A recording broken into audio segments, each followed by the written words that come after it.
నిన్న సాయంత్రం 10 గంటల వరకు జేఏసీ మీటింగ్ అని చెప్పి జేఏసీ మీటింగ్‌కు పిలిచిండ్రు జేఏసీ నాయకులను.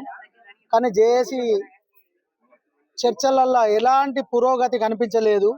ఆర్టీసీ కార్మికులకు రావాల్సిన సమస్యల మీద వారు స్పందించక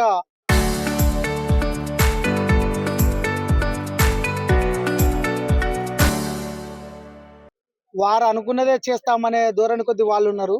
కానీ ఇవాళ ఆర్టీసీ కార్మికుడు వాళ్ళు అనుకున్న ధోరణికి విరుద్ధంగా ఉన్నారు. విరుద్ధంగా కాదు, మాకు రావాల్సిన కోరికలు రావాలి అంతే. మాకు ఇవాళకి 2 పే స్కేల్‌లు రావాలి.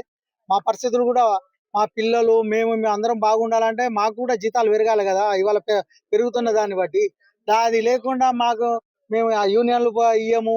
పొన్నం ప్రభాకర్ గారు ఎప్పుడు చూసినా గానీ నా తలుపులు తెరిసే ఉన్నాయి అంటా ఉన్నారు గానీ ఏ రోజు కూడా పిలిచిన దాఖలాలు లేవు. వారు పిలిస్తే ఎవరైనా జేఏసీ నాయకులు పోయి మాట్లాడతారు గానీ తలుపులు తెరిసే పెట్టినా అంటే మేము చొచ్చుకొని పోతామా? అయ్యా సార్ అని పోతామా? అది బానిసత్వం అయిపోతుంది. మీరు అధికారికంగా పిలవండి, పిలిస్తే వాళ్ళు వస్తారు, నాయకులు వస్తారు, మాట్లాడతారు. దాని మీద పురోగతి కనిపిస్తే వాళ్ళు చెప్పే జేఏసీ నాయకులు ఏదైతే చెప్తారో దాన్ని మేము ఫాలో అవుతాం. గతంలో ముఖ్యమంత్రి కాకముందు వారు చెప్పింది, నేను ముఖ్యమంత్రి అయిన తర్వాత ఫస్ట్ యూనియన్లను తెప్పిస్తా, నెక్స్ట్ మీకు వెంటనే గవర్నమెంట్లో విలీనం చేస్తా అని వారు మాట ఇచ్చిండ్రు. ఇచ్చి 2.5 సంవత్సరాలు గడిచినా కానీ ఈ రోజు వరకు కూడా ఎలాంటి పురోగతి కనిపిస్తలేదు. అలాగే మా నుంచి విడిపోయిన అన్న తమ్ముడు అని అనుకున్నాం మేము ఆంధ్ర వాళ్ళు. ఇలా వాళ్ళు గవర్నమెంట్లో విలీనం అయిపోయి వాళ్ళు బాగుపడ్డారు, మేమేమో చెడిపోయినాం. తెలంగాణ వాళ్ళు అప్పుడు లాభాలలోనే ఉన్న తెలంగాణ ఈరోజు బికారిత్వానికి అయిపోయింది. కానీ మన సార్లు ఏమంటున్నారంటే ఇవాళ మహాలక్ష్మి పథకంతో విపరీతమైన డబ్బులు బాగా లాభాలు ఉన్నదని చెప్తా ఉన్నారు. మా లాభాలు వచ్చినప్పుడు మాకు ఆ లాభాలను పంచితే ఏమైతే సింగరేణిలో కదా లాభాలు వచ్చినప్పుడు పంచుతా ఉన్నారు. అలాగే మాకు కూడా ఆర్టీసీలో కష్టపడతా ఉన్నాం కదా, కష్టపడ్డప్పుడు మాకు కూడా పంచి ఇవ్వచ్చు కదా.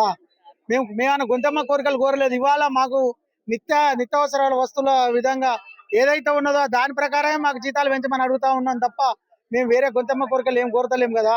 ఇది అర్థం చేసుకోవాలి. వారు అర్థం చేసుకోక వారు ఇచ్చిన మాటనే వారు విరనాడి ఇవాళ నేను అజయ్ అంటే ఇది సమంజసమైన విషయం కాదు. ఆర్టీసీ వర్గాలు ఇవాళ కాంగ్రెస్ వచ్చిన తర్వాత మహాలక్ష్మి పథకం కానీ ఇంకా వేరే వాటికి కానీ అన్ని చేసినప్పుడు మాకు కూడా చేస్తారనే ఆశ మాకు ఉండే. కానీ మా ఆశను తుంగలో దొక్కిరు వారు. 2.5 సంవత్సరాలు గడిచినా కానీ ఈ రోజు వరకు కూడా ఎలాంటి పురోగతి లేదు.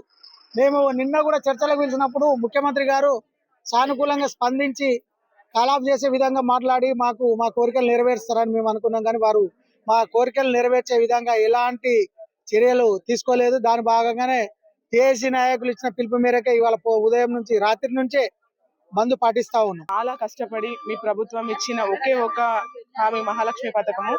దానికోసము మేము మా మహిళలము మా కార్మికులము అందరము మీరు ఎంత కష్టం ఇచ్చినా ఒక బస్సులో 60 మంది వెళ్ళాల్సిన బస్సులో 120-130 మందిని కూడా తీసుకొని మీ ప్రభుత్వానికి ఒక మంచి పేరుని తీసుకొచ్చినాము.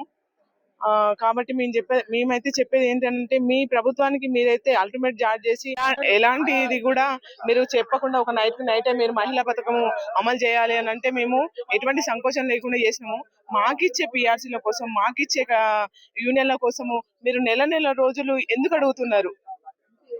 కమిటీల కోసం ఎందుకు అడుగుతున్నారు? మహిళా పథకం కోసం మీరు ఏ కమిటీ వేయలేదు, గ్యాస్ కోసం మీరు ఏ కమిటీ వేయలేదు, ఉచితాల కోసం లేని కమిటీ మాకు రావాల్సిన వాటి కోసం మేము కష్టపడి సంపాదించుకున్న దాని కోసము మీరు మాకు ఎందుకు ఇవ్వనని అంటున్నారు. ఎందుకు ఇంత మొండి వైఖరి? నిన్న చర్చలకు పిలిచిర్రు, కొంచెం సానుకూలంగా మాట్లాడి పొద్దున్న నుంచి సాయంత్రం వరకు మాట్లాడి ఇది కాదు ఇది ఇలా చేస్తాము అని చెప్పేసి ఒక హామీ కూడా ఇవ్వలేకుండా ఈ రోజు ప్రజలకి కష్టం వచ్చే పరిస్థితి తీసుకొచ్చిందంటే కేవలం కాంగ్రెస్ ప్రభుత్వానిదే. ఎందుకనంటే మేము సమ్మెకి వెళ్ళడానికి సిద్ధంగా లేము. ప్రభుత్వం సానుకూలంగా ఉంటది. మొన్న మన మీటింగ్ రేవంత్ రెడ్డి గారి మీటింగ్ జరిగినప్పుడు ఏమని చెప్పారు? మేము కార్మికులను సమ్మెలకు పోనివ్వము, మేము చర్చిస్తాము, మేము సానుకూలంగా ఉన్నాము అని చెప్పారు. ఏది మీ సానుకూలత? మీరు సానుకూలంగా ఉంటే ఇంతమంది మేము కార్మికులము మేము ఎందుకు సమ్మెలోకి వస్తాము? మీరు ఇప్పటికైనా ఆలోచించి ఈ సమ్మె మా నాయకులను పిలిచి మీరు మాట్లాడి ఈ సమ్మెను విరమింపజేసి ప్రజలకు అసౌకర్యం కలగకుండా చూడాలని కోరుకుంటున్నాను.